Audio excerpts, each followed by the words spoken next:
A very good morning to you. Welcome to the program. This is Wednesday, May 11, 2022. I'm Andy Johnson. Welcome to it. This is AM Prime on WESN here this morning. Let's tell you some of what is happening this morning. Of course, we have the staples. We'll tell you what the situation is with COVID-19, more deaths and the numbers going up. One of them is coming down, the number of persons in hospital. We'll get to that in minutes from now. We also will take a look around the region. A lot of places to go, but we'll start with Jamaica. The Prime Minister, Andrew Holness, outlining plans that in the event there's a labor shortage in the country. We're talking with two business representatives in the second part of the program on the question of crime. Richie Sukai, who is the president of the Shogunas Business Association, and then Gregory Aboud, the president of the Downtown Owners and Merchants Association. Those things and more. In fact, our guest coming up now, we're talking about crime from a different perspective. He's the Commissioner of Prisons in Trinidad and Tobago, Mr. Diosuran Ramuta. He made some statements that were carried in the paper a couple of days ago, along with statements by the Minister of National Security, Fitzgerald Hines. We get to some of Mr. Hines' comments, but first of all, let's welcome Mr. Ramuta to the discussion. Good morning, sir. Good to see you. Thanks for coming on. Okay, you have to unmute your mic.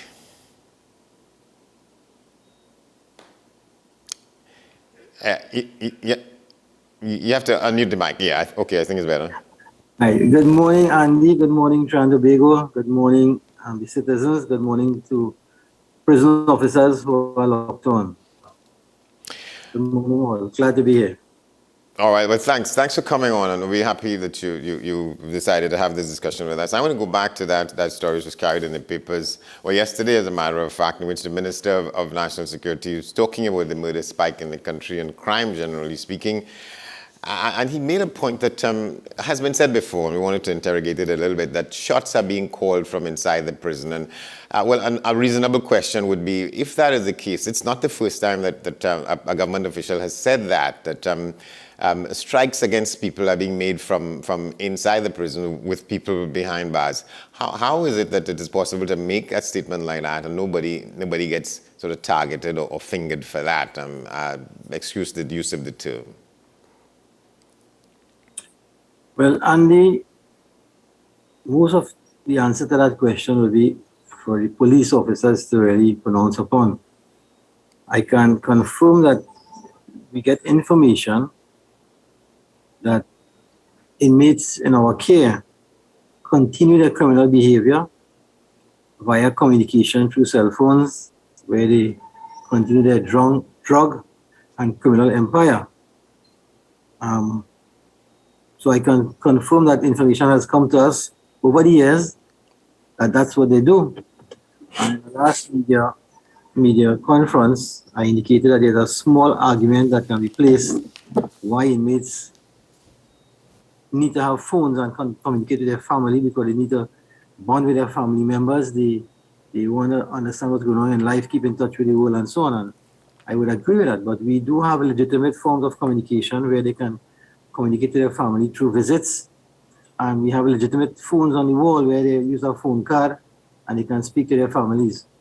So that's a small argument. The greater benefit for the inmates who want to continue their criminal empire is by communication. I would say this is a million dollar industry for these criminals where they want to continue their empire. Cell phones are not just phone, but they're a camera where they can send videos of what they have done, what they didn't do, or yet to do.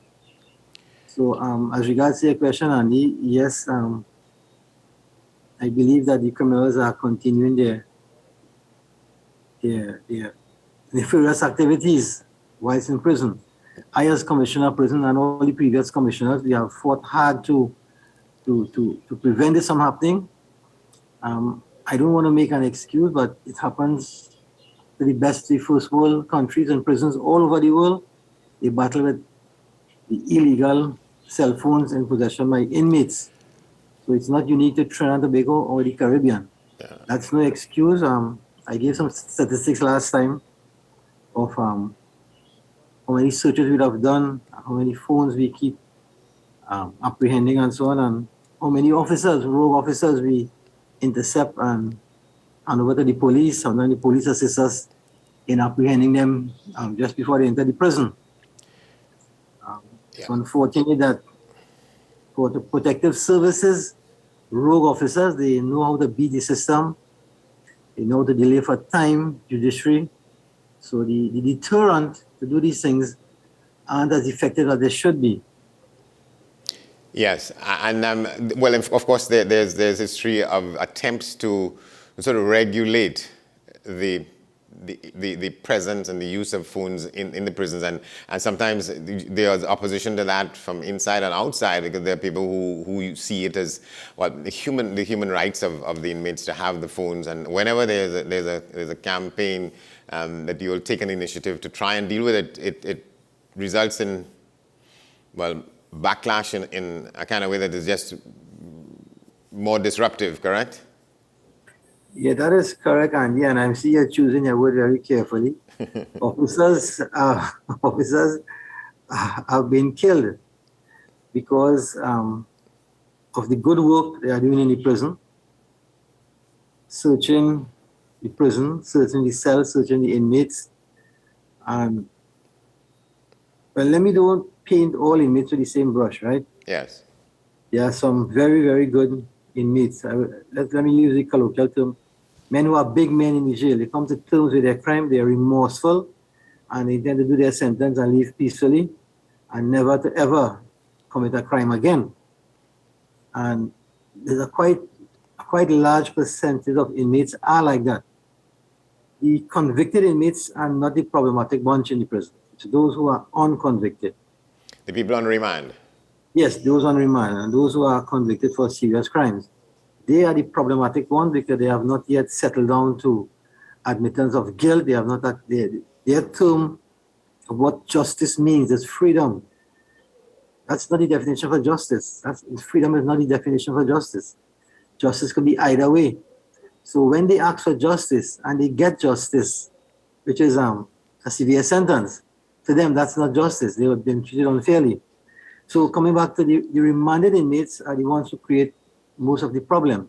And again, I should say not all remanded inmates. There is a handful of inmates who are excited about what they do. They are not remorseful. They have been socialized in a hostile environment. And it takes some time. I don't want to say years. It takes some time for they to come to terms with what they have done, and to know the wrong. Their criminal activity hurt people, hurt citizens. We have many programs in the prison that attempts to rehabilitate or get a sense of remorse from the inmates. COVID, of course, reduced the programs to a virtual forum. But the remanded inmates, yes, they may engage in the program, but if it has gone into their psyche and remorse, it's a long task ahead. It's a work in progress. You think the authorities, even before yourself and maybe going forward, could see the light at the end of the tunnel? Treating with that, because it's been, as you say, a long-running issue that the problems inside the prisons come from people on remand, not the people who are doing time per se. Yes, and we are very hopeful at the light at the end of the tunnel. Our product is a human being. If we could have managed the evil elements of human being, we may not have so much a security system, cameras all over the place, burglar profile, and so on. So the man is very elusive, they're very crafty, and they always look to find ways to counteract what we do. It's like the chicken and the egg. Can we ever reach a state we don't need a prison in a society? I think not. So to answer your question, we will win this war. There's a battle to be fought every so often between the evil elements of the incarcerated ones and the authorities. But yes, there's the end of the tunnel. We need more technology on board. Of course, technology means money costing. It is understandable that any society, any government that has to manage the resources, you must prioritize. There are the hospitals, there are schools, the utilities, and then there's the prison. I don't think prison may be considered to be top of the list. Yeah. Yeah. And that's real. We have to be real. That's not something Right, unfair, right. right? That's just the reality. But I want to ask Yes. whether another reality is that it is just probably against human rights proscriptions to talk about banning the use of and the presence of cell phones in the prisons. You can't do that because you run into issues with people who saying that is ultra vires people's human rights and modern day thinking with prisoner reform and rehabilitation. Correct? Well, that is correct, but I would have already covered that in giving into the argument, and I said it's a small argument. So yes, I give into the argument that if you allow communication, you allow persons to communicate with their family and still parent from within the prison. And there are other means that can be done. And no right-minded thinking person would prevent an inmate who shows an inclination to change or to redeem himself to prevent him from that. It's the one who uses his cell phone for the criminal empire. And we have to understand that. All right. Let me just go back on the question of the attacks on prisons officers inside and outside. The last two cases of prison officers shot to death. Is there anything you can tell us about what the progress might be on the investigations into that? Yes. The police has informed us that the investigation is very active, and they are closing in on the perpetrators of those crimes. So we are hopeful that it will happen in the shortest possible time. But it's very active on the front burner in the police domain. All right, and again, in the reporting in the newspapers, you say that inmates are extorting attorneys and even prisons officers. Can you talk a little bit about that, how it works, so that I don't want to put any further spin on it. Yes. Let me speak of extortion. Yeah. It's a means where inmates are crafty in obtaining money whilst in prison. So, and I gave the example last, there would be inmates who would come in prison for the first time. Minor or medium offenses, and they would easily be befriended by the seasoned criminal in the prison there and identify them. You can live nicely in the prison, you don't have to suffer. You can get what you want to eat, we can provide that for you. And they would offer them a cell phone to call their families. The inmate, the new committal, so naive, he'll speak to his family and call several other relatives. And the inmates would question them as to what kind of a wealth background, what kind of means the new committal inmate would come from. And if they get the inclination that this guy, his family has money, well, that's it. They would start off in a subtle way. Let's say the guy name is John Doe. They say, John Doe, you know, I'm using a cell phone here. We need to get money. We need phone cards and so on. And it goes above the market price. So what would be worth $100 outside in the prison would be worth $300. And your family send that for me. The inmate may give in to that because $300 may not be a big price for the comfort he's getting.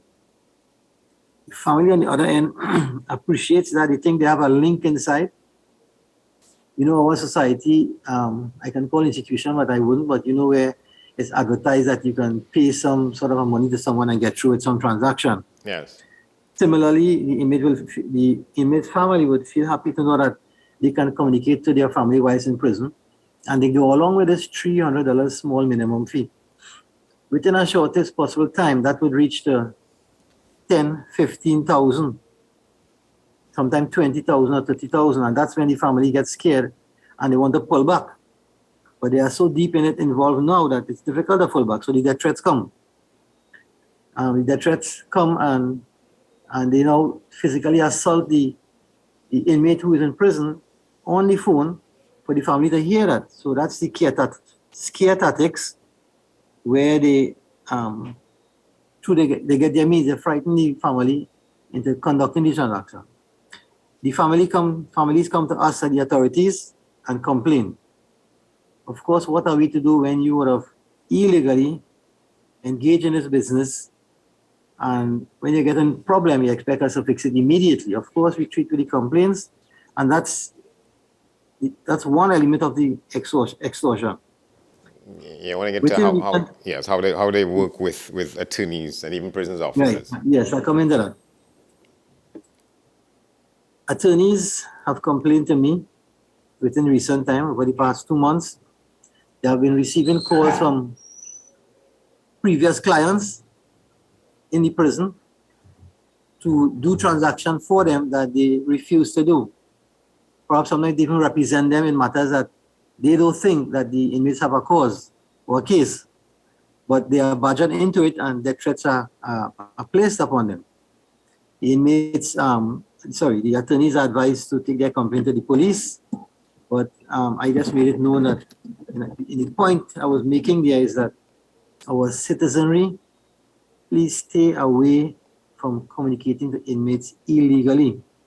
And the journalists also do it, and they boast about it, that they can have a program and have an exciting program and get viewership or listenership because they have an inmate as a host right now. So they have a direct line inside the prisons. Yes, and you are going to get yourself in a problem eventually, because once you start in a transaction with them, they will use that to their advantage and extort money from you.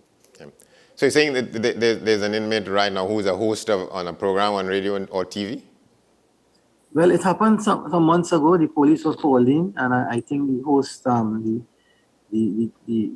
radio host, apologized afterwards, realizing the ills of his ways. And I might be considered to be biased here, and when I say that inmates exaggerate their problem to get the sympathy of the public. Mm-hmm. But I can allow you to come to the prison and visit, and so on. I can show you. It will be an unedited version, uncensored, to get real footage of what the prison looks like. It's not as bad as some inmates make it out to be. Yes, certainly. We could work in that. But let's talk about prison officers, and that's part of the issue with continued attacks on prisons officers. Prisoners want prison officers to do some things for them on the outside, and sometimes if they refuse or if they're even reluctant, action is taken against them. Right. So rogue officers, they are in a spectrum. So they are officers on the minimum scale who would perhaps bring contraband because they have been threatened and they are fearful for their lives. So they do it. And when they get caught, that's the explanation they give us. Looking at their track record, there is some truth to that. There are other rogue officers who are gamblers. They live a life on the fast lane, and they willfully bring contraband for the inmates and look for profit out of it. It's exciting for them. So they live above their means. There are some officers who... Yes. So, and that's our job to get them out of the service and put them behind bars. Okay. So an officer who may... Now, these inmates, they don't come to you with some big bribe, to cause you to pull away. They start off in a subtle way, a conversation, find out about your business, attempt to give you advice on how to deal with matters, try to link you up with a business or to purchase a vehicle, a home or something like that. That may say simple or honest in the beginning. And once they get you to communicate with them and get to know your business, that's where the extortion starts. And even at our training college level, we teach to the new recruits, do not get involved in any sort of a transaction with inmates. Keep your personal business to yourselves. Yeah, so there's a picture with this story that I'm quoting from, in which the Minister of National Security was holding up, and this was a couple of days ago, holding up the program that was used for the funeral of Nigel Jones, and he was the last prison officer to have been killed. It just so happens that he was my godson. Wow. Yeah. So what's the point he was making there, if you could remember, the Minister of National Security? The point he was making is that this situation is so real, it touches the lives of law enforcement officers. He would have mentioned that this is a photograph he has close to his office, and he looks at the photograph on a regular basis, and it always reminds him what he has to deal with. And it was shown to the public for us to bear in mind that the monster in the society that we have to deal with, the criminal elements, they would have killed an officer. Now, I'm just saying, if a person got a job to kill someone and you saw that person with a little child in your hand, and you would kill a father of a child, it shows that you have gone beyond the term of being a monster. We have to close, and thank you very much for talking with us, Commissioner Bramuta. But let me just ask, so that let's close on this. So the issue of shots being called from inside the prison, that is the preserve of the Trinidad and Tobago Police Service? Yes. They would have intelligence and being able to give you more on that. All right. Well, thank you very much for talking with us. I know you have to leave where you are in the deep south to get to Port of Spain. To get to Port of Spain, that's where your office is, or it's a dinner in Golden Grove. Thank you so much, Andy, for your time on your program, and I hope it has been informative somewhat. So anytime, call me again. Thank you. You've been. Thank you very much, Prisons Commissioner Diosaran Ramuta. We will take a break. We share with you New Prasad Ramuta. Thank you very much. You got it correct. All right. Thank you very much. We're going to take a break. When we come back, we share with you the numbers for COVID-19, the Newsday poll, the question and the responses, and more to come. Stay with us.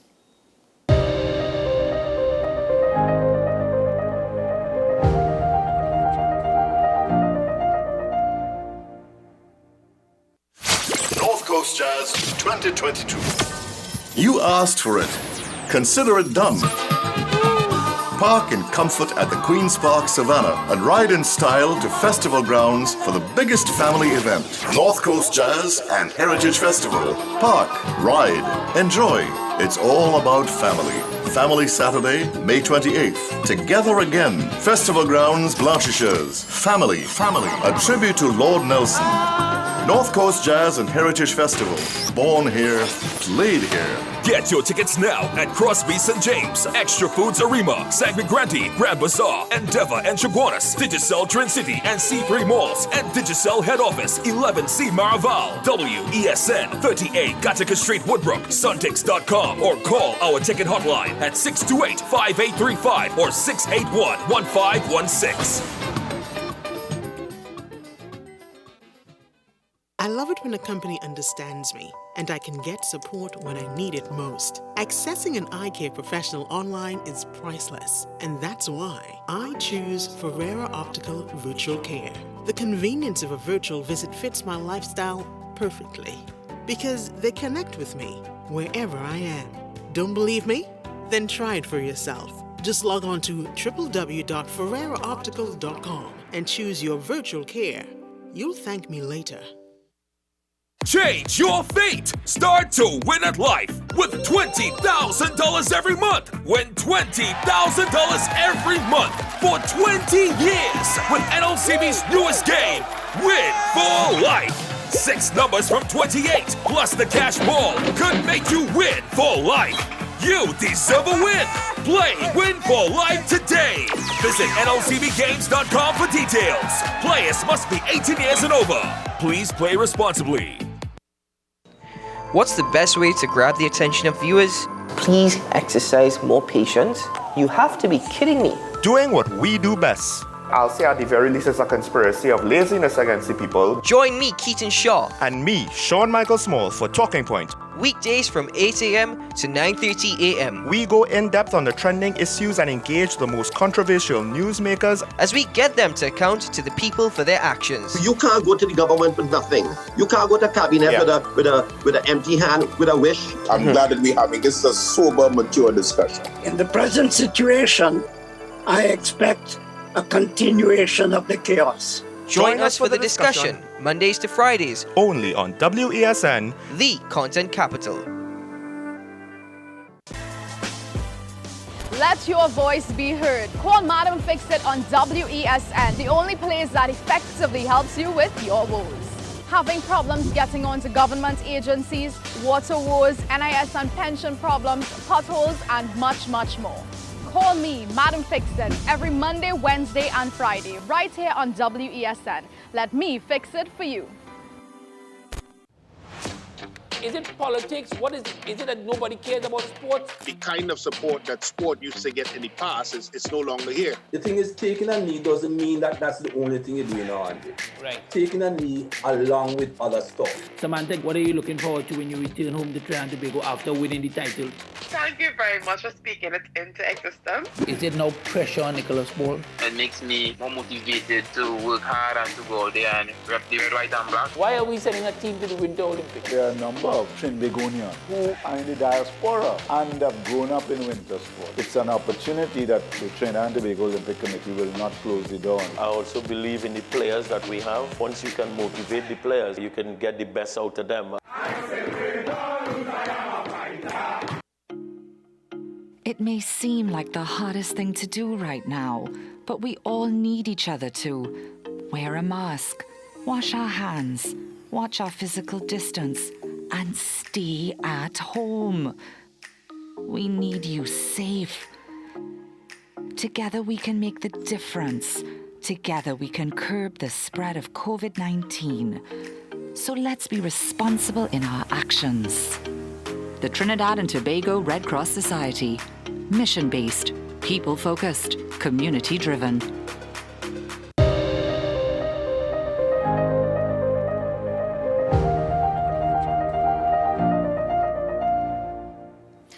Welcome back to the program. Still ahead with us here, we will be talking with Ms. Rihanna Harilal. She's the president of the organization known as the Voice of the Lupus Foundation. This is Lupus Awareness Month. We'll get to that in moments, but right now we want to take a look at what the numbers are with COVID-19, the new positive cases, the total recovered patients, the total active cases, the number of persons in hospital. These results are of the reckoning as at the end of the day yesterday. So these are the numbers: 574 new positive cases. It should say that there were people tested within the last 24 hours up to the end of the day yesterday. The deaths from that yesterday were 5. The total active positive cases, 8,817, and the total number of persons in hospital, 192. That's the situation regarding COVID-19 on this day. And let's take a look now at what's the Newsday question and the responses in the Newsday poll. And the question is, what would be the most effective way to get 12,000 illegal guns off the street? 12,000, that's what this story says. That's the question. And one response is that give back, Gary, the COP work, obviously. Another response is tell Jacob, Hines, and Rowley to figure it out. They are the ones collecting the huge salaries and perks.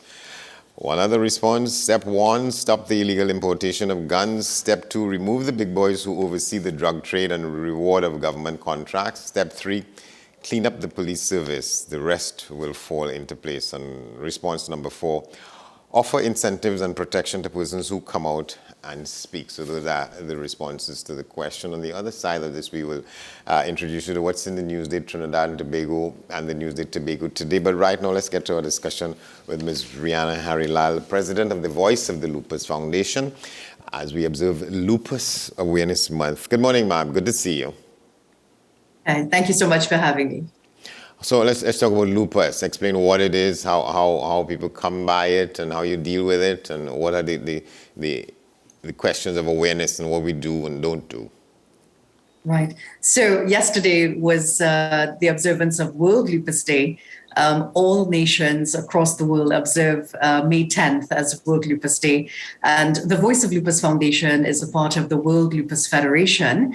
And of course, we, for the last 12 years, since the existence of our nonprofit, we have been at the helm of advocating and creating awareness, fostering greater awareness of lupus right here in Trinidad and Tobago.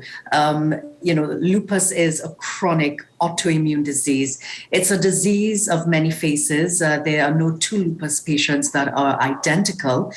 When you understand what an autoimmune disease is, you would understand that, your body is meant to protect you from viruses and bacteria. And when you have lupus, it does the opposite. It actually starts recognizing the body's immune system is recognizing cells, organs, tissues as foreign invaders and creates antibodies that starts to destroy. So essentially, I'm a lupus patient myself, so my body is wreaking havoc inside. Now, I should note that the theme for this year's observance for Lupus Awareness Month is Let's Make Lupus Visible, because lupus is not always visible in terms of its symptoms. And, when we talk about the symptoms of lupus, we talk about joint pain, fever, swelling of joints. We may have hair loss, fatigue, and of course, major organs are involved. Now, the criteria for testing includes, exhibiting at least meeting 4 out of 11 criteria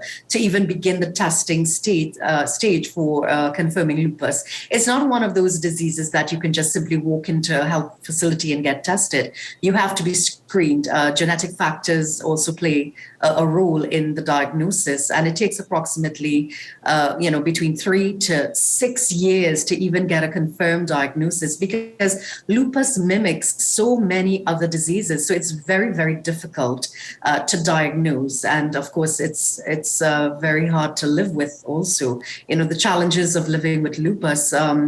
It's potentially fatal, and I am a walking miracle in terms of my journey. My journey started over 20 years ago at the age of 15, and my diagnosis did not come up not until my early 20s, and it has been a whirlwind of highs and lows, triumphs. 3 years ago, I was laid in a coma for 9 weeks abroad, and it's a test of fate. But my mission is to continue to give lupus a voice, utilizing any platform to raise awareness and also to provide support to lupus patients in Trinidad and Tobago. A lot of our patients, they are unable to work. Some of them are still waiting for doctors to sign off on disability or public assistance grants. So some persons, like for myself, I'm a former broadcast journalist with over 15 years experience, and when my body simply could not go any further, doctors put me on disability. And of course, I would have had to go through the process after working extensively, going to NIB, doing, having to file for invalidity. And then after, attempting to go back into the world of media, then it didn't work out again, going back into the system of, relying on social grants. For years, I lived on public assistance, and I had a food card. And incidentally, just earlier this year, I was the recipient of a Hummingbird Gold Medal for my efforts in raising and fostering greater awareness in Trinidad and Tobago. And I bring that up just to say that, even though, yes, I'm the president of the organization, I too suffer with lupus and face my own challenges economically, as well as the system has failed in so many areas in terms of, just in January, my food card was cut.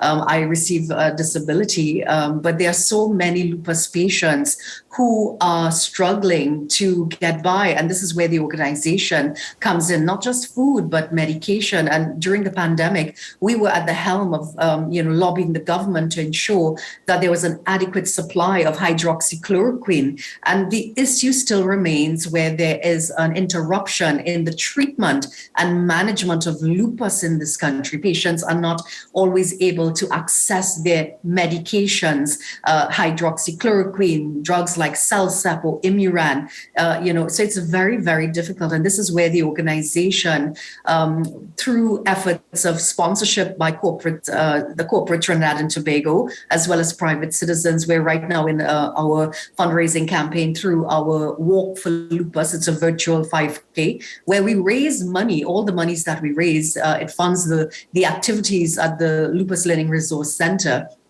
This morning, I'm sitting in the office, just trying to just really make a difference through advocacy, as well as appealing to members of the public. We rely on you to support the efforts so that we can take care of our own, because certainly the system tends to fail, especially, since the pandemic, we've been struggling to really support our patients with food as well as the medications. And, there are a number of patients who, call us, who show up and say, listen, I've just been at the clinic, whether it's at the San Fernando Teaching Hospital or Mount Hope or Port of Spain, St. James, and they're unable to fill their prescriptions. And, it's very difficult. When you're living with lupus, you face so many challenges, like, for instance, not being able to go out in the sun, mobility challenges, also the perception, because I don't look sick.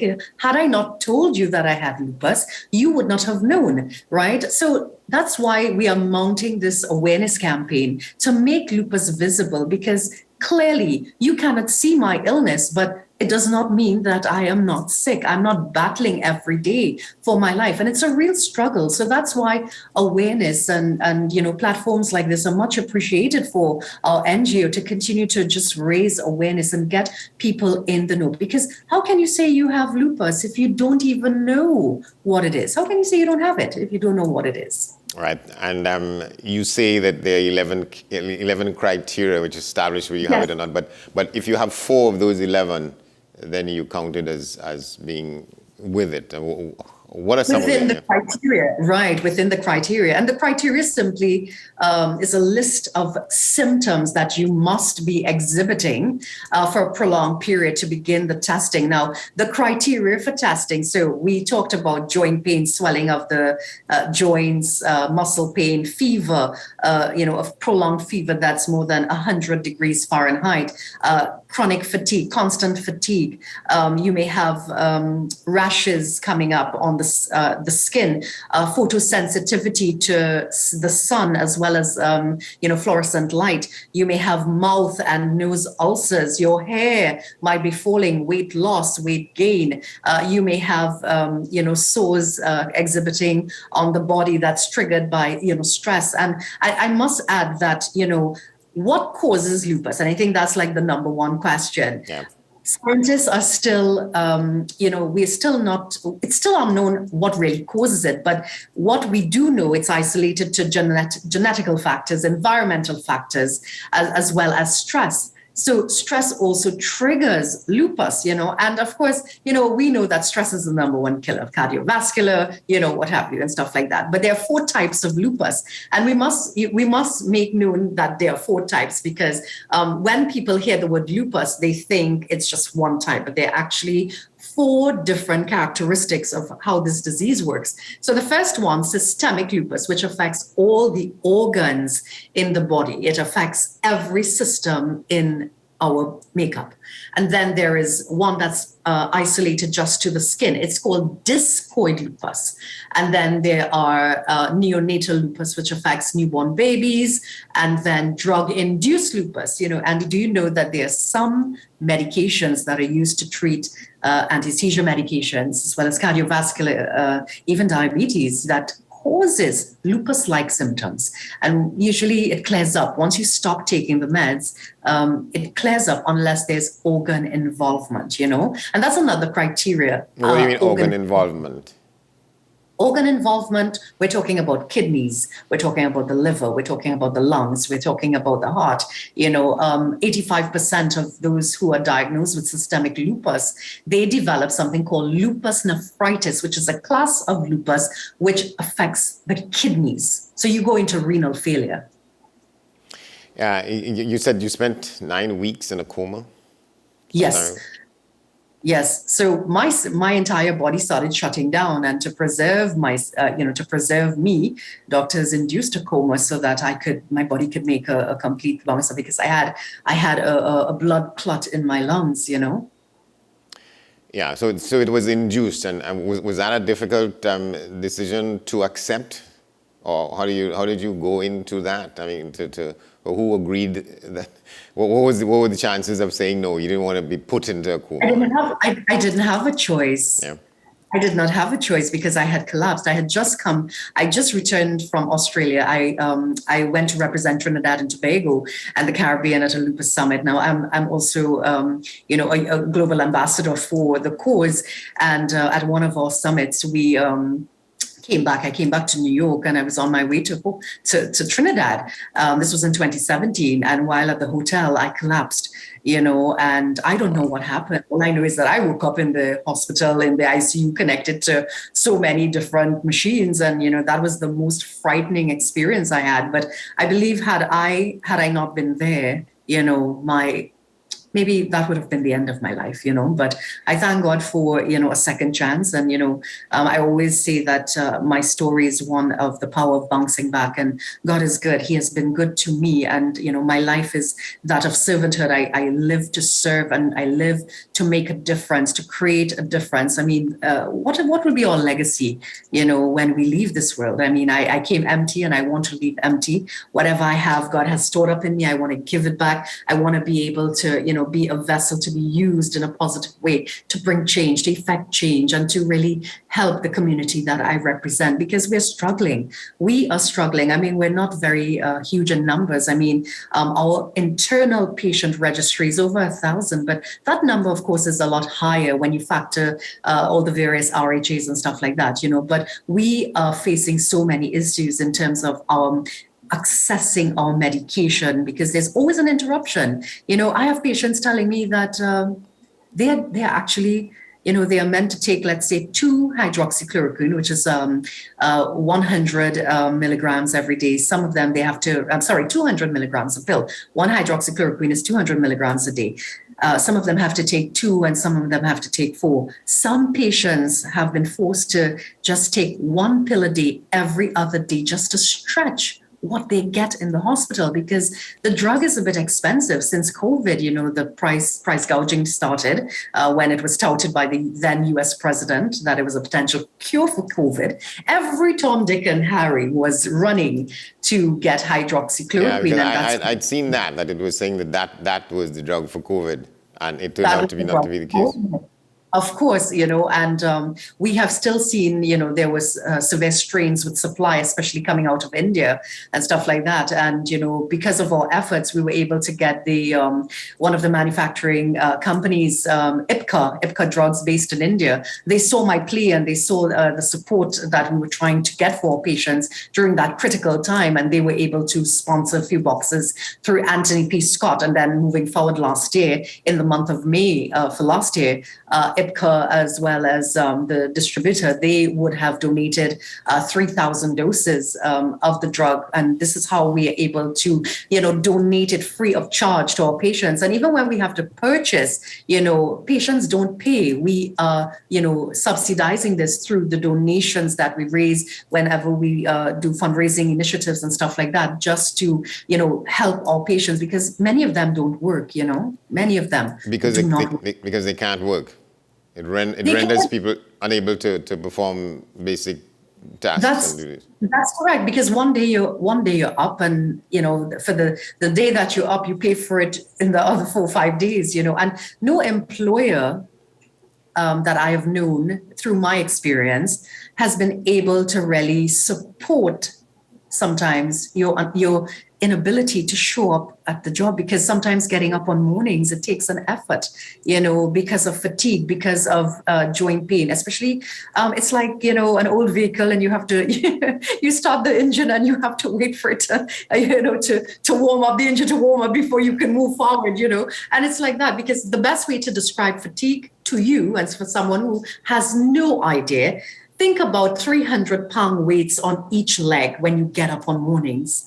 And you are literally dragging. And not only that, pain is a very, living with lupus pain, because pain is a major component of the illness. It's very hard, and it changes you. It's very difficult to explain lupus, especially when you do not know and you can't even understand, because I'm, again, stressing, I don't look ill. So a lot of patients go down the road of having to validate that, listen, I'm sick. I know I don't look the part, but I am sick, so that has been the experience of many, many patients, as well as even this is what patients are telling us, their experience at the teaching hospital in San Fernando, where they're having issues where doctors are refusing to sign off on support in terms of disability or public assistance, and it's sad. It's really sad. I had a patient. I'm going to say that we have a couple of minutes to go, but I wanted to get a sense of, so what else is happening today? You're marking the day today. I also wanted to get into the fact that, you'd said that, well, you lost your food card in the middle of the pandemic early last year. Yes. No, this year, in January of this year, it was cut.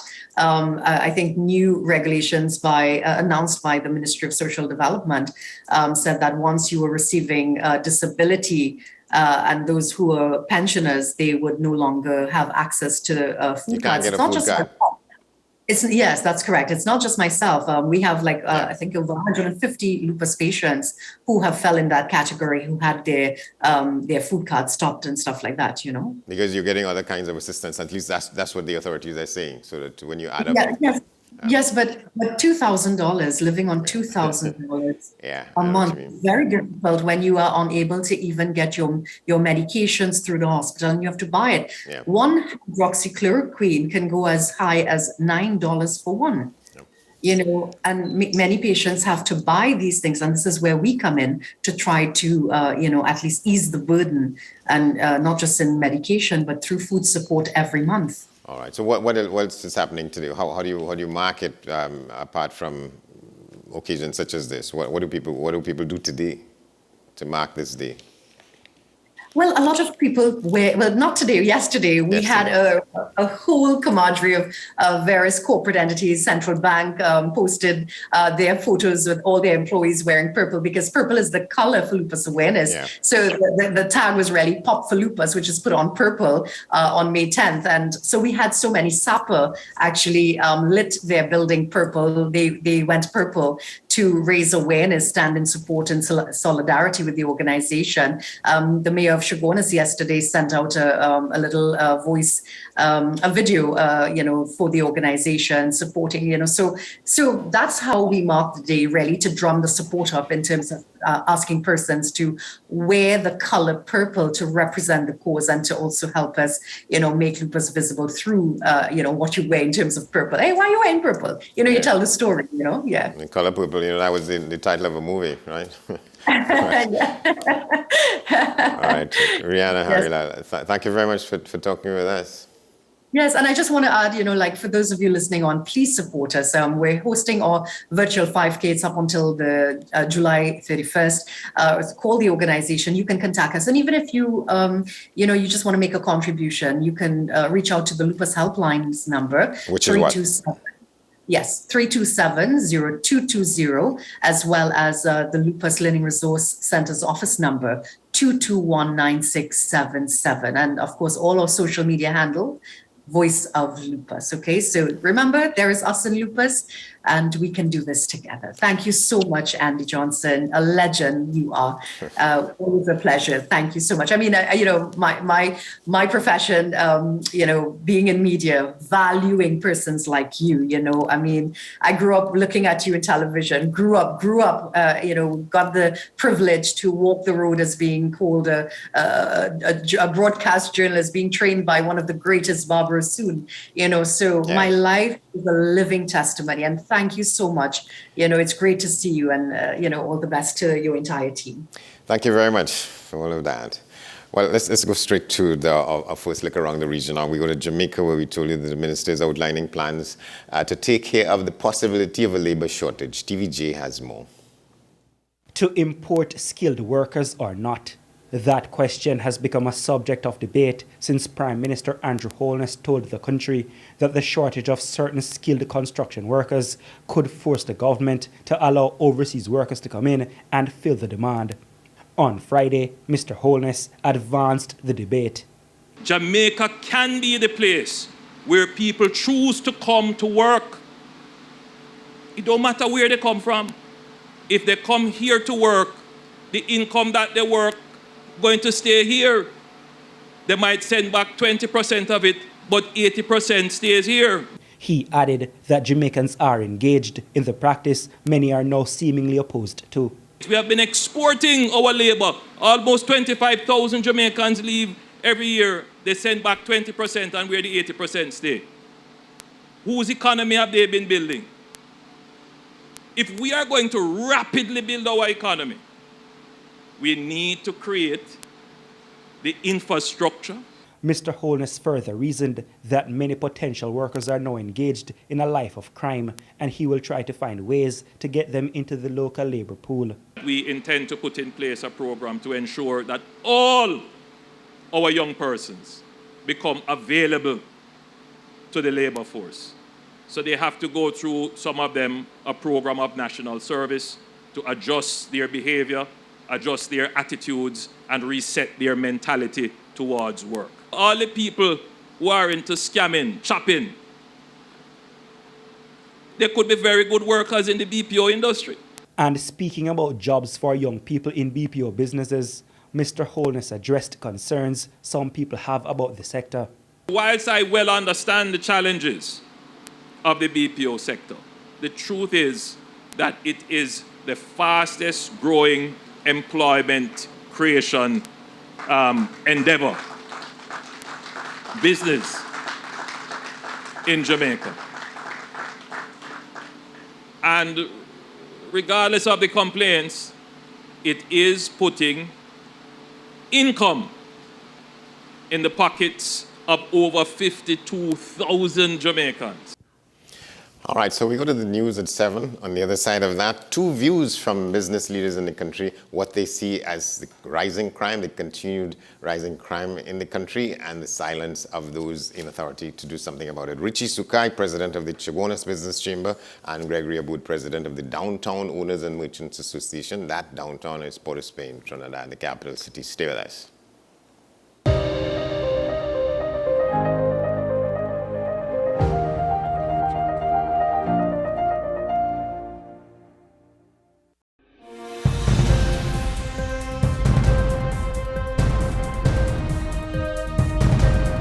Seven is out. All day is in. WESN News on the hour. North Coast Jazz 2022. After Family Saturday, the sky ignites with Blue Sunday, where Juve meets Pan meets Soca. Juve meets Pan meets Soca. A Juve experience featuring Hadco's Phase 2 Pan Groove, Mixmaster DJs, and powerful soca. Witness the expression of a new-found freedom with paint and vibes. Dance along to the music of our national instrument. Blue Sunday. Blue Sunday. A colorful experience. A tradition you won't want to miss. Looking for somebody to jam with me and have some fun. Juve. Sunday, May 29th, Festival Grounds, Blanchisseuse. North Coast Jazz and Heritage Festival 2022. 3 days, 3 events, 3 experiences. Born here, played here. Tickets available at Crosby St. James, Extra Foods Arima, Grand Bazaar, Endeavour and Chaguanas, Extra Foods Sagre Grande, Digicel, Trin City and Gulf City Malls, WESN, 38 Gattaca Street, Woodbrook, Suntix.com, or call our ticket hotline at 628-5835 or 681-1516.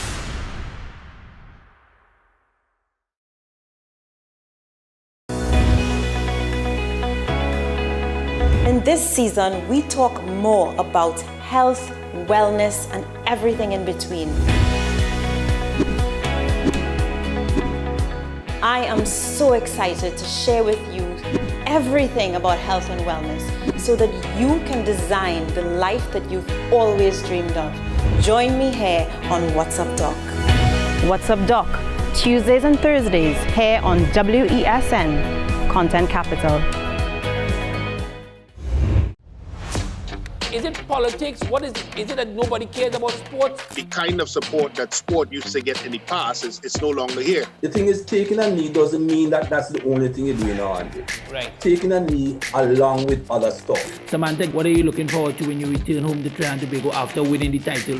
Thank you very much for speaking it into existence. Is it no pressure on Nicholas Ball? It makes me more motivated to work hard and to go out there and rep the red, white and black. Why are we sending a team to the Winter Olympics? There are a number of Trinbagonians who are in the diaspora and have grown up in winter sport. It's an opportunity that the Trinidad and Tobago Olympic Committee will not close the door on. I also believe in the players that we have. Once you can motivate the players, you can get the best out of them.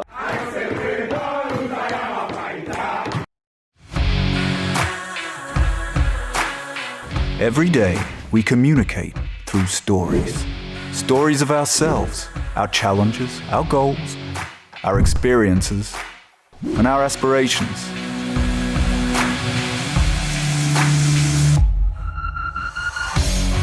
Storytelling is an art that we have mastered. WESN Film Studios comprises a collaborative team of experts with extensive industry experience locally, regionally, and internationally.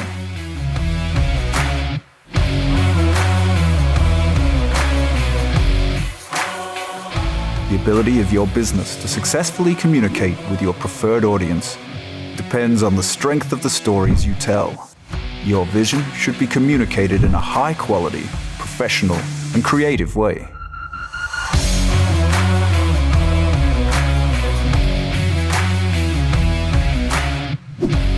From concept to post-production, advertising to film, multi-camera productions, live events, streaming, and virtual conferencing, we are WESN Film Studio. Let your own unique voice be heard and your vision realized. Call us today at 628-5835 for your next production.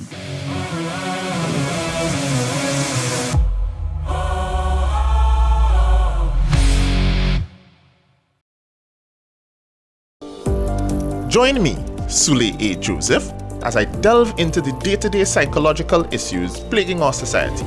We will discuss behaviors that encompass the biological influences, social pressures, and environmental factors that affect how you think, act, and feel. Site, Thursdays at 11 a.m. Only on WESN, Content Capital. A reminder from WESN. We urge you to protect yourself and others from the spread of COVID-19. Stay safe by taking some simple precautions. Clean your hands often. Use soap and water or an alcohol-based hand rub. Maintain a safe distance from anyone who is coughing or sneezing. Wear a mask. Don't touch your eyes, nose, or mouth. Cover your nose and mouth with your bent elbow or a tissue when you cough or sneeze. Stay at home. If you have a fever, cough, and difficulty breathing, seek medical attention. Following the above can help us all to help each other.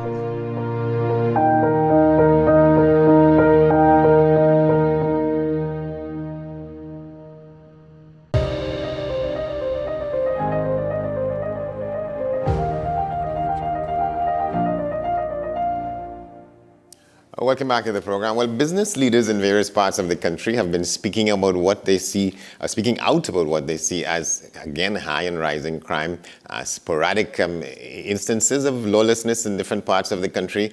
And their major concern is the silence and the lack of initiative and action by those in authority to do something. And they're calling on the government to take another look at what is happening. And one of them is Mr. Richie Sukai, president of the Shogunus Business Chamber. We're going to hear from him now, and he'll be followed by Mr. Gregory Aboud, the president of the DOMA, that's the Downtown Owners and Merchants Association in Trinidad and Tobago. They've both been issued statements in the recent weeks calling attention to this. Mr. Sukai is with us now. Good morning, sir. Good to have you. Good morning, Mr. Johnson, and good morning, Trinidad and Tobago.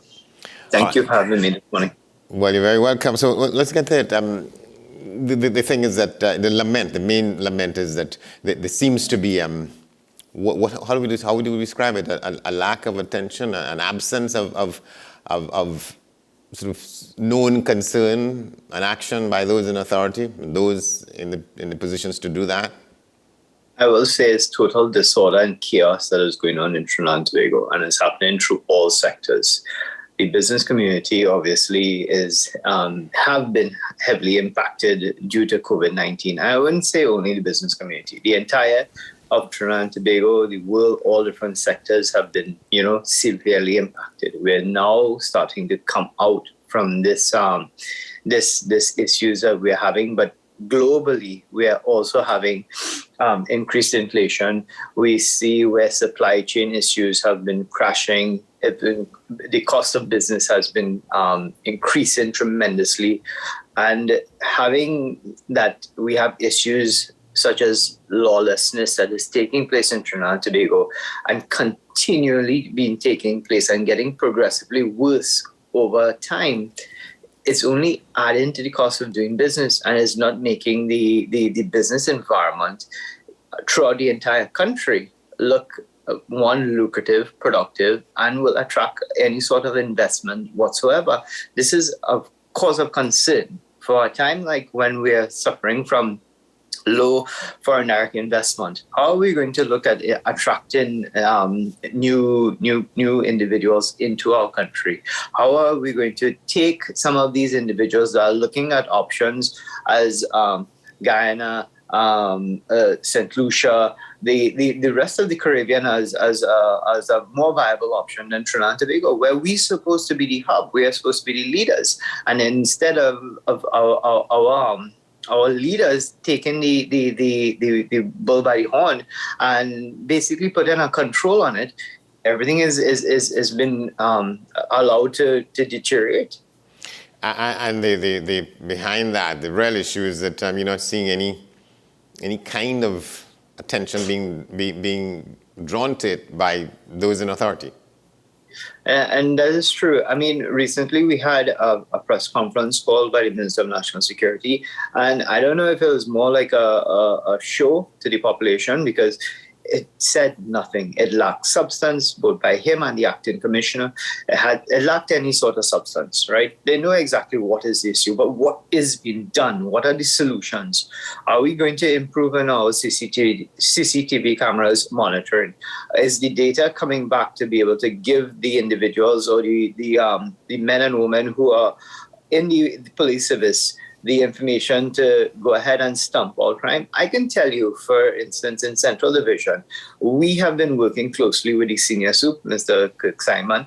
We have been trying as a business community to be able to support them financially in whatever we can, right? Recently, we donated a drone last year for them. Currently, we have 2 of the vehicles that have been parked up on their compound that is in need of repair. We are actually repairing it free of charge to them so that we can get them back up and running.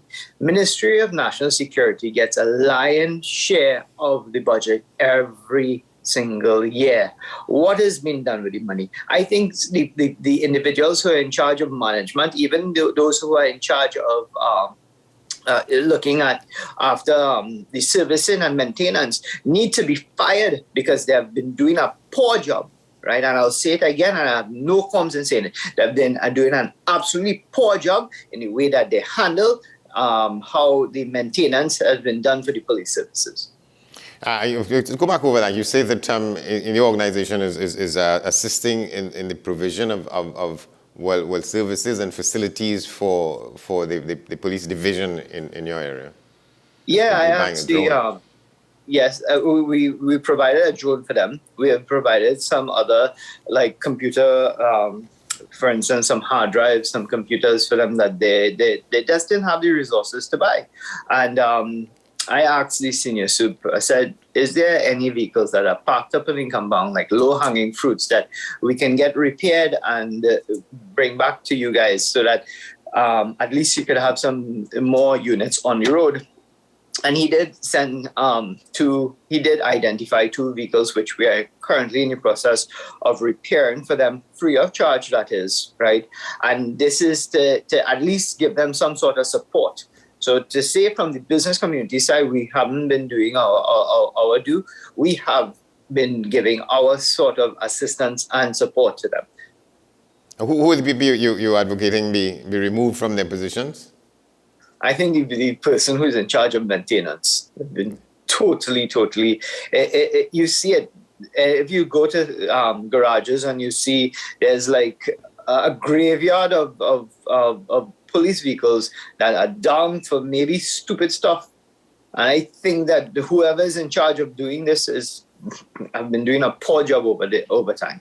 Well, it's interesting you say that and make that observation, because at the same time, there was a company which was set up to deal with the repairs and maintenance of government vehicles and police vehicles, and particularly the Vehicle Maintenance Company of Trinidad and Tobago.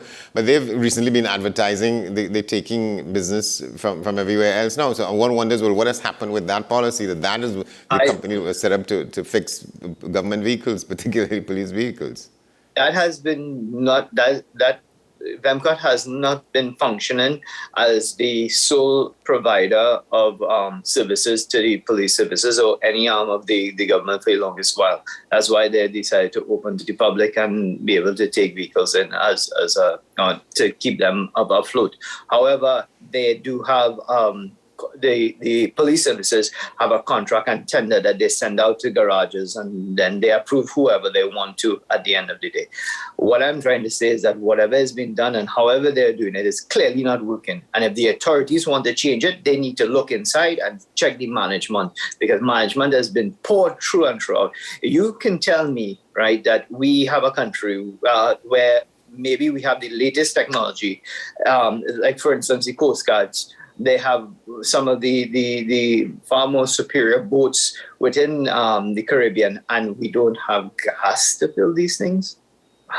Oh, come on, we're just playing with our people and the people's lives in this country.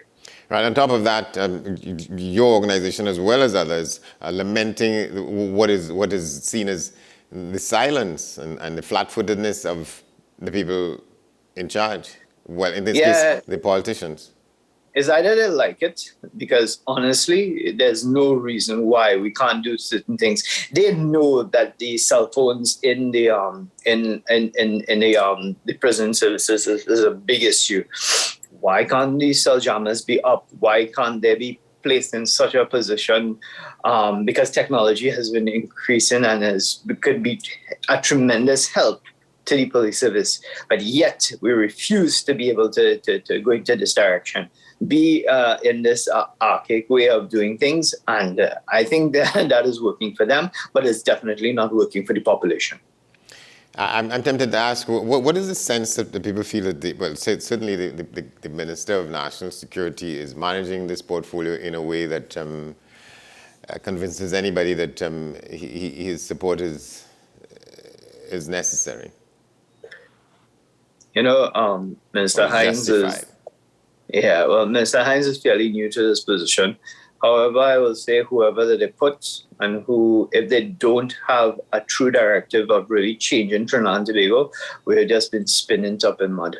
And that is exactly what's going to happen. You can put whoever, and if they don't really have the tenacity or the fortitude to be able to make the changes that are necessary to protect our citizens in this country, we'll just be spinning top in mud. And the question of inside of that, what you all see as the silence of people such as those who are in a position to say something and say, okay, this is what we want to do, this is how we want to do it. And are we hearing anything like this? All we hear is the same thing over and over, that the education system is broken, that we have those individuals that are coming from broken homes, and those at a disadvantage go into a life of crime. We know the issues, but yet we continue to do nothing about it.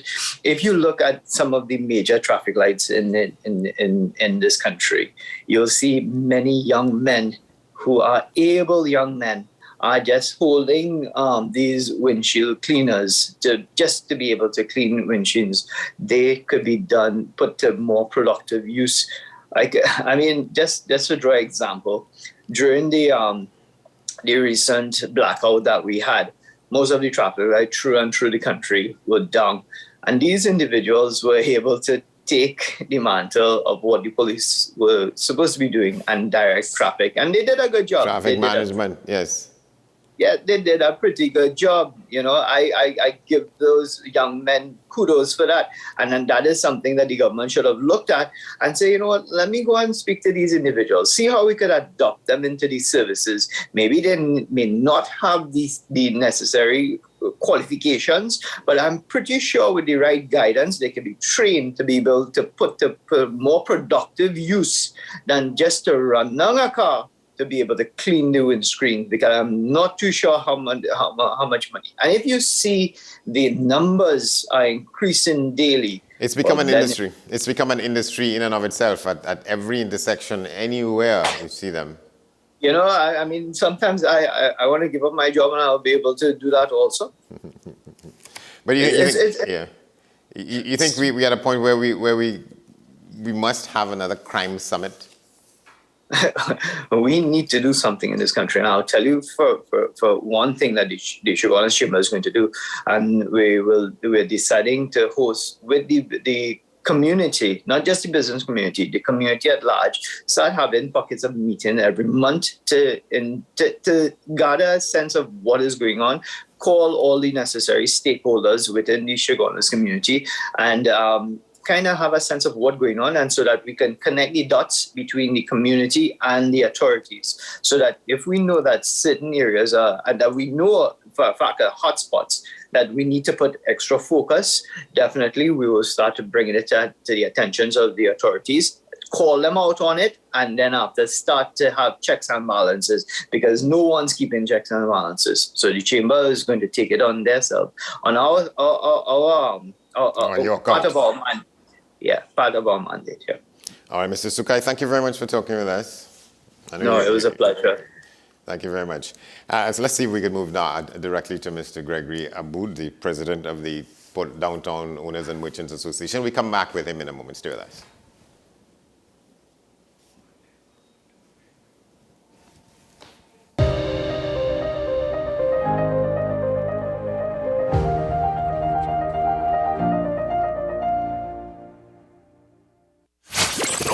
Jazz 2022. Day 2, Event 2.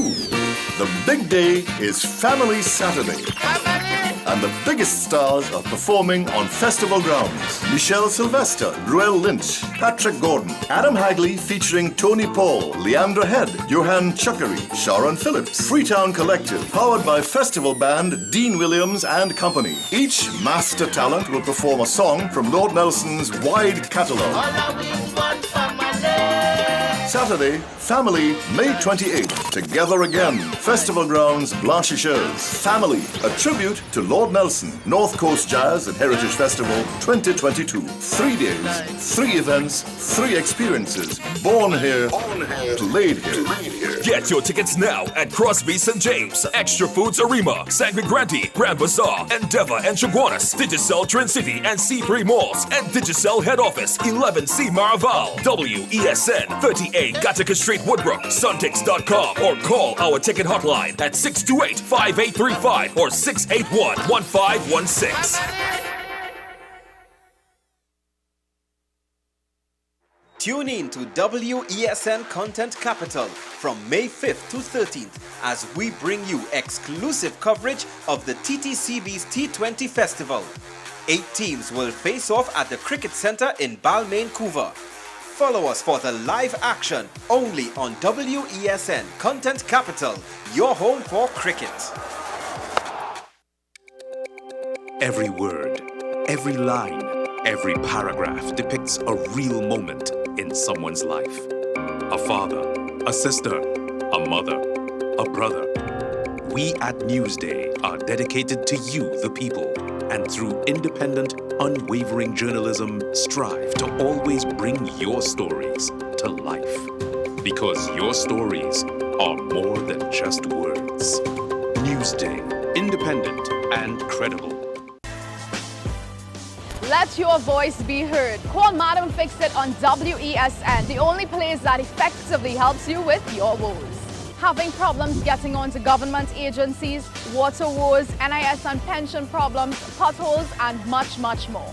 Call me, Madam Fix It, every Monday, Wednesday, and Friday, right here on WESN. Let me fix it for you. Gift giving during a lockdown can still be hassle-free with a gift from FanZone with delivery options available nationwide. Visit and browse our Facebook and Instagram pages for all your official licensed merchandise and apparel and have it delivered to your door. Find us on Facebook and Instagram. FanZone, we've got you covered. The best for your baby is at thebesttoys.com. From the best strollers, car seats, baby carriers, high chairs, booster seats, rockers, jumpers and bouncers, walkers, baby blankets, feeding accessories, bathtubs. Visit us in-store at Forces Flagship McLean. Shop online now at thebesttoys.com. Order via call or WhatsApp at 332-BABY. And remember, we have the best toys at the best prices. North Coast Jazz 2022. You asked for it. Consider it done. Park in comfort at the Queen's Park Savannah and ride in style to festival grounds for the biggest family event. North Coast Jazz and Heritage Festival. Park, ride, enjoy. It's all about family. Family Saturday, May 28th. Together again. Festival grounds, Blanchishers. Family. A tribute to Lord Nelson. North Coast Jazz and Heritage Festival.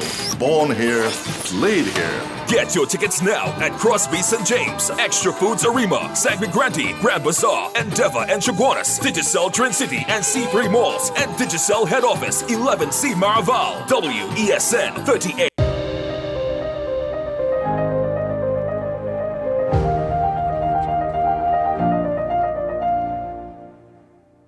All right, welcome back. Well, with us now, Mr. Gregory Aboud, President of the Downtown Owners and Merchants Association. That's the Port of Spain business organization. Continuing on this issue, they also issued a statement in the last couple of days pointing out this year's the absence of leadership and coming forward by people in authority to address where we are, the latest crime surge in the country. Mr. Aboud, good morning. Morning, Andy. Thanks for coming in, because we anticipated your challenge with getting from where you were to where you are now. But good. So let's talk about what it is missing and how are you all treating with it? Well, I mean, Andy,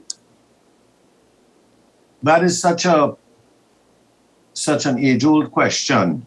It's somewhat daunting to imagine that we are still here in this place. And this is one of the reasons why I feel that it is quite unrealistic for those intellectuals, I don't want to be demeaning, but the people who abrogate onto themselves this highly educated commentary and all of the types of, pronouncements that they make from their positions of intellectual superiority and so on. And they often make this comment that we are still a young nation, and therefore we should be patient while all of this carnage and chaos is taking place. And it really is quite a silly response given the data, because you could talk about your love for your country, which I share with everybody. You could talk about your knowledge of history, but what you have to also talk about is the data. The data is horrible. The trajectory is horrible. And a deeper analysis of the underlying causes, which don't only include the breakdown of the family unit and the multiple cases of single motherhood, in some cases with respect of single mothers with multiple partners, and the societal chaos that will bring to any society and to any nation. Apart from all of that, is also our underlying knowledge about the failure of the management system. Look at the management system that is being used to run our country and to provide service to its citizens. It is an absolutely useless management model. This is a model in which a minister gives an instruction and has absolutely no assurance that it will be carried out. This is a model in which a minister basically could only really hold his permanent secretary accountable. This is a management model in which no one has to perform. No one can be held accountable. And therefore, there is very poor performance in all departments, Andy. let's be very honest. Under this management model, the future is daunting and the reasons for hope are very minimal. Unless we change the model by which a government manages a country and by which we operate within the society. And for that reason, when you ask me where we're going from here, what we are doing is to try to use the mechanism of publicity, which is why we take these early morning interviews and why we issue the press statements and so on, because the only matter that causes some response, not only among the ministerial levels and the cabinet levels and the parliamentary levels, but the only interjection that causes any difference at all is the ventilation in the media of the chaos that is taking place. And therefore, it is a battle for public opinion with these releases that we make and these types of complaints that we raise about the chaos. It's utter chaos. It's everywhere. It's whether you stand in line for the doubles and some big man pass and Bad John come and walks right to the top of the line and no one there open their mouth, or somebody drives on the shoulder and cuts in front of you and forces his way in front of you after you've been sitting for 3 hours in traffic, which was caused by a WASA leak in Cokerit that was so poorly attended and so poorly responded to that you have to know that we don't even know who is accountable for that. Which ministry, which minister, which officer, for the fact that they didn't make some changes immediately to relieve the public from that suffering. And a man just comes in that 3 hours of traffic and pushes his nose in front of you and with aggression and glares at you through the windscreen. Don't stop me from coming in front of you, otherwise it's me and you today. What do you do in a society in which all of that is happening and it's becoming worse? Do you say that we are still a young nation? I think it's absolute nonsense not to recognize responsible, educated elite, a responsible, accomplished elite, a responsible elite of intellectuals who take a lot of personal responsibility for their own actions in the way they write in the paper and pronounce to all of us about what we did and what we didn't do and who we are. All right, where are they? And why are they so silent, Andy? Right. And why are they so silent? I think there couldn't be a more profound way in which we bring the program to an end. But thank you very much. We'll have to take it up as we go forward. But that is a critical point you make there. Well, if I could, Andy, just to close in whatever seconds I have left in the few minutes that you've spoken to me. Go ahead. I would say that our membership and the committee that oversees and is in contact with each other about these matters is also of the view that these sorts of press statements in which we made a public statement or a public comment that the country was in the middle of a crime emergency, those sorts of statements are not only intended to try and get the authorities to act and to get the service of national security and of police intervention active. Those sorts of comments are also being made to alert the public, to alert them to protect their lives and the lives of their loved ones, to raise a level of vigilance. Trinidad and Tobago is going through at this time a very dangerous period in which the criminal elements and the bad men, who are just a minority, have the upper hand and are taking advantage of the law-abiding. Don't forget it. And don't pretend that it's not happening, because it's everywhere. And don't let it come to your business place or your home, because it is waiting to do that. This is one of the reasons why we make these statements of concern about the crime emergency that is taking place right now. Protect yourselves, protect your loved ones, and remember that there is no replacement for your own vigilance and your own personal vigilance of your safety and that of your family. Thank you very much, sir. Thank you. All right, Gregory Abood, the president of the Downtown Owners and Merchants Association, is speaking with passion on this issue about crime and the silence of those in authority to address it as we go forward. And that will do it for us today. Let me just tell you what's on the front page of these newspapers. Newsday, the story about the two tragedies in the country, one in which another member of the Ministry of National Security apparatus, the Trinidad and Tobago Defense Force, involved in killing, as the story says, and the little boy who walked into, less than 2 years old, walked into a river in Point Fortin. The community now up in arms about it and in sorrow and grief. And that's the front page of the Newsday today, and the back page And in Tobago, the question is the chief secretary is telling people learn to manage the THA's debts. $1 billion in the red. Another story is on the front page. The MP wants full compensation for nurses, and my family never received any money for being displaced on the airport reconstruction project there. So that's the front page of the news at Tobago. That's the back page. So that's our broadcast for this morning. We want to thank you for watching, and we want to thank our guests. We tell you can keep in touch with us here at AM Prime. You could send your emails to amprime@WESNCC. And we are available on all the social media platforms. In about half an hour, today's edition of Talking Point. But before that, the news at 8 o'clock. News on the hour here on WESN. I'm Andy Johnson. Thanks for watching. We'll see you tomorrow.